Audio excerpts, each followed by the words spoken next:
Bonjour Simone Guerini, vous Bonjour. êtes l'adjointe déléguée à la culture et au patrimoine à Ajaccio. Alors Tout à avec fait. vous, on va parler d'anniversaire, 530 ans, c'est pas tous les jours. Est-ce que vous pouvez un petit peu nous dire comment est née cette fameuse ville d'Ajaccio? Je peux vous dire très rapidement qu'elle existe depuis le néolithique. Je veux dire que la terre est habitée depuis lors. On va traverser l'époque romaine, le paléo-chrétien, on a des vestiges qui en attestent. Mais les Génois s'installent en 1272, mais simplement sur des terres agricoles. Oui. Et puis, compte tenu de l'histoire de la Méditerranée, compte tenu de 1000 phénomènes, ils décident d'installer sur Ajaccio une place forte. Au début, c'est un tout petit donjon, pratiquement rien. Et puis, avec quelques maisons, ces maisons sont rasées secondairement, puisqu'il faut aussi se protéger de la population corse, qui peut être dangereuse aussi, des remparts, des fossés. Une ville génoise, des remparts qui s'élargissent. Et voilà la naissance d'Ajaccio d'aujourd'hui. Alors est-ce qu'on retrouve un petit peu des vestiges justement de cette époque? Vous nous parlez de remparts. Alors on voit par exemple les quelques vestiges qu'on retrouve à côté de la mairie. Mais est-ce qu'on retrouve d'autres vestiges par exemple sur la ville ou Alors, malheureusement avec le temps mais c'est ça a un qu'elle petit peu elle s'est disparu. transformée particulièrement sous Napoléon, puisqu'il a décidé d'enlever tous les remparts. C'était une ville nauséabonde, je veux dire enfermée, et donc il décide d'ouvrir, de créer de grandes avenues, et donc à partir de là, on aborde vraiment l'Ajaccio moderne. Et puis, donc, des remparts eux-mêmes, il n'y en a plus. Il y a un vieux lavoir qui est encore là, qui peuvent attester. Il y a encore cette ville génoise qui, elle-même, est un vestige de cette époque et qui est totalement préservée. Et puis après, sous Napoléon III, ça devient cette ville impériale, cette dénomination de toutes les rues, avec des noms qui touchent à l'Empire, et puis cette extension, et puis après, vous avez la grande période d'après-guerre, vous avez une explosion de population avec ces constructions de tours. Et donc, ce qu'il y a de notable, et ce qu'il faut quand même observer, c'est qu'il y avait un plan d'urbanisme sur cette ville génoise, et que pendant longtemps, malheureusement, la ville s'est développée d'une façon anarchique. Et nous, aujourd'hui, dans le PLU, on fait en sorte que justement, elle retrouve une certaine harmonie. Alors la ville donc a souhaité fêter cet anniversaire, ce que je disais, donc il y a eu pas mal d'événements qui se sont passés il y a quelques semaines. Comment vous avez voulu, vous, au niveau de la ville, souhaiter cet anniversaire, ces 530 ans? C'était, on a dit, des expos, c'était un retour vraiment sur le passé de la naissance de la ville. C'est-à-dire qu'on l'a voulu diverse. D'une part, bien évidemment, apporter à la population des événements marquants sur l'histoire elle-même. Comment cette ville est née, où elle est née, comment, et donc avec des conférences, avec des visites guidées, etc. Mais on a voulu aussi traverser le temps, voir de quelle façon justement elle s'est développée, elle s'est transformée. Et enfin, on a voulu faire ce pont entre le passé et le présent avec Ajaccio, qu'est-ce aujourd'hui, avec ses passions, ses dévotions, sa langue, sa gastronomie, que sais-je encore, ce qui est l'Ajaccio et de comment on y vit. Et je trouve que c'est intéressant de voir, de parler de son identité actuelle. Donc, vous voyez, on a parcouru les siècles.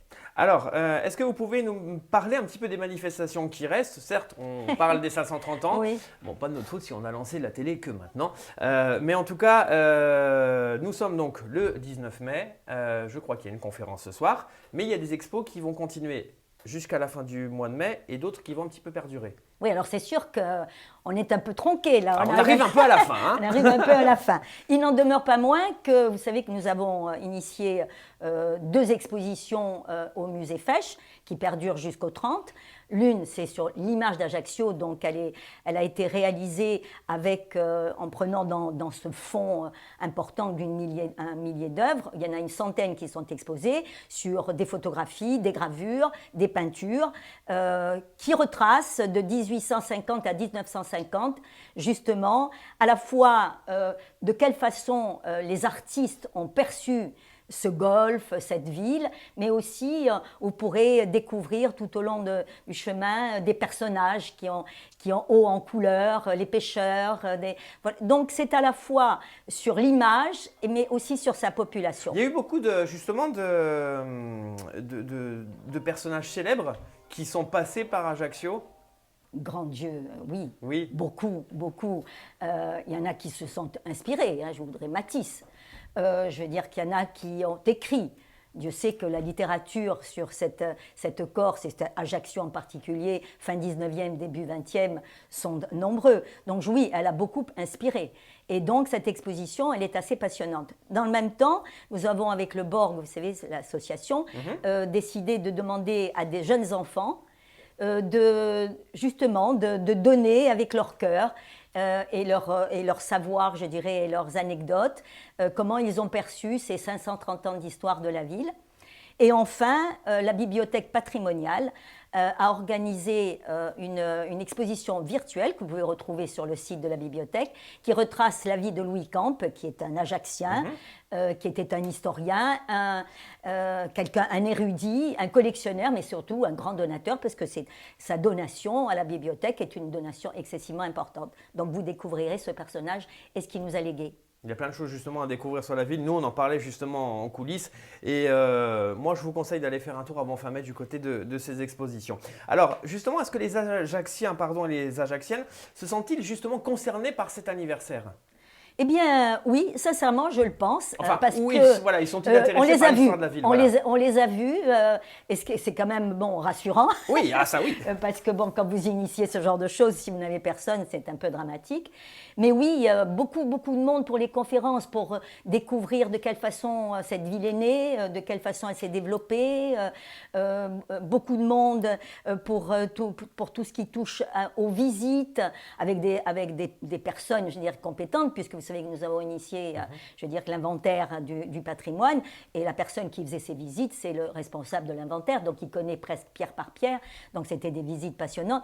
On a même craint d'être obligé de refuser, parce que il y a aussi un problème de sécurité quand on fait ce genre de choses, et donc ça s'est très bien passé, et ça fait chaud au cœur de voir que la population adhère.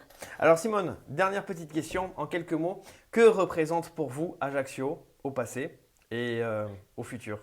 Alors, on dira futur proche. Oui. Oui, parce que si on parlait de voitures qui volent au-dessus du corps Napoléon, c'est sûr que... Mais autrement, sans plaisanter, je veux dire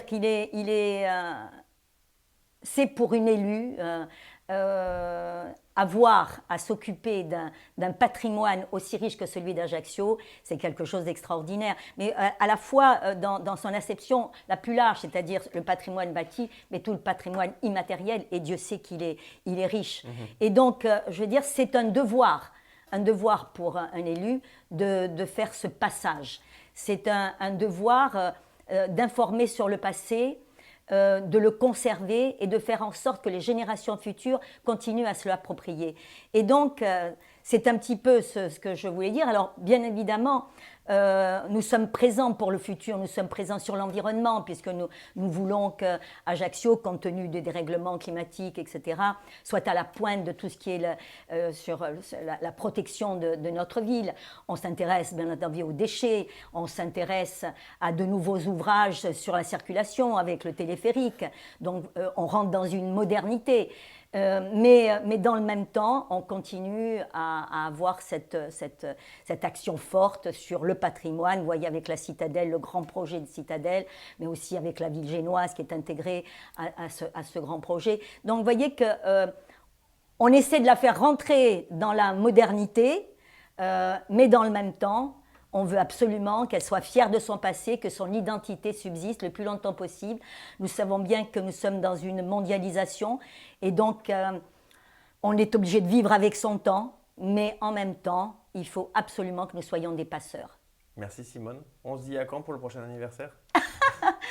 Eh bien, écoutez, chaque année, il y a des choses différentes. On peut célébrer chaque année des personnages célèbres. L'année dernière, c'était Napoléon, mais vous savez que nous allons avoir, dans la citadelle, vous savez que nous avons la cellule de Fred Scamarone. Ce sera l'anniversaire de sa mort, donc personnage aussi emblématique de cette ville. À 26 ans, se sacrifier pour la cause de liberté. ça vaut aussi, ça a un intérêt d'être fêté. Donc vous voyez que chaque année, on peut trouver sur cette histoire de la ville excessivement riche de quoi apporter à la population. Bon, on en reparle l'année prochaine, alors On on en se reverra reparle la pour un prochaine. prochain numéro. Merci d'avoir suivi cet accès direct. On se retrouve nous demain pour l'avant-dernier numéro de la semaine. On sera vendredi. Et puis le programme continue. Vous avez rendez-vous avec le Mag Emploi dans quelques instants sur Studio 20 TV. Bonne soirée.